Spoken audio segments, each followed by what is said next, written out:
নবী সাল্লাল্লাহু আলাইহি ওয়াসাল্লাম বলেন, যে ব্যক্তি এতিম মিসকিনদের জন্য ভরণ পোষণের জন্য চেষ্টা সাধনকারী ব্যক্তি, আল্লাহ রাব্বুল আলামিনের পথে জিহাদ করনেওয়ালা ব্যক্তি এবং সারা দিন রোজা রাখা ব্যক্তি এবং সারা রাত নামাজ আদায় করা ব্যক্তির সমপরিমাণ সওয়াব হাসিল।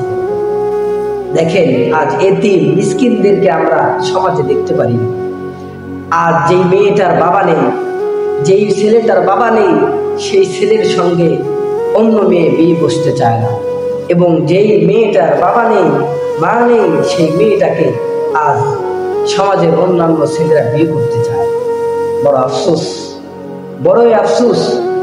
অথচ নবী সাল্লাল্লাহু আলাইহি ওয়াসাল্লাম বলেন, এতিম এবং মিসকিনদের ভরণ পোষণের জন্য সাধনকারী ব্যক্তি, আল্লাহর পথে জিহাদকারী এবং সারা রাত নামাজ আদায়কারী এবং সারা দিন রোজা রাখনেওয়ালা ব্যক্তির সমপরিমাণ সওয়াব।